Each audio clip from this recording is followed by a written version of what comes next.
তুমি ঠকেছ, মানে যাকে তুমি নিজের চাইতেও বেশি বিশ্বাস করছিলে, তুমি তার কাছে বীভৎসভাবে ঠকেছ। রিজন জানতে চাও না? তার উপর তোমার খুব রাগ হচ্ছে, তাই না? তাকে মনে হচ্ছে যে কেন এত বিশ্বাস করেছিলাম। এক্স্যাক্টলি ঠিক প্রশ্ন করেছ, ঠিক দিকে তুমি টার্ন করছো। একটা কথা মাথায় রাখবে, বিশ্বাস জিনিসটা বড্ড দামি। যাকে তাকেই বিশ্বাস জিনিসটা দিও না। আর যদি দিয়েও থাকো ভুল করে, তাহলে কোথাও না কোথাও তার লাগাম নিজের হাতে রাখবে।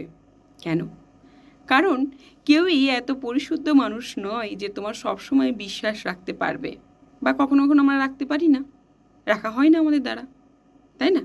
সুতরাং বিশ্বাস এতটাই রাখবে যাতে সে যদি ভেঙে আসে তোমার আঘাত না লাগে। কথাটা বলাটা যতটা সহজ, করাটা হয়তো ততটা কঠিন, তাই না? প্রত্যেক মানুষই নিজের জীবনে এরকম কিছু বিশ্বাস এবং বিশ্বাসঘাতক দেখেছেন। বিশ্বাস ভেঙেছে, বিশ্বাসঘাতক চোখের সামনে এসেছে।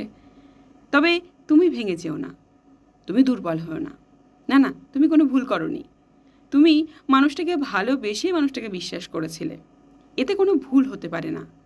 কিন্তু যখন সেই মানুষটা তোমায় ঠগিয়েছে, তখন এতটুকু শিখে যাও, জীবন নিজের চাইতে বেশি কাউকে বিশ্বাস করবে না।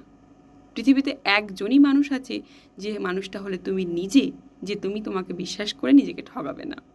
তাই ঠগাতে মানুষ পারে, এটা মানুষের nature, human beings nature, naturally তোমাকে এটা ঠগাবে, এই মানুষের নেচার। তুমি হেরে যেও না, তুমি ভয় পেও না, তুমি থমকে যেও না। পথ চলো, পথটা তোমার জন্য পুরোটাই খোলা। যে বা যারা ঠকিয়েছে, শুধু একটা কথা বিশ্বাস রাখবে, তারা সেটা ফেরত পাবে। শুধু তাকে ঘুরে দাঁড়িয়ে একটা কথা বলো, যেদিন তুমি পাবে সেদিন নিতে পারবে তো।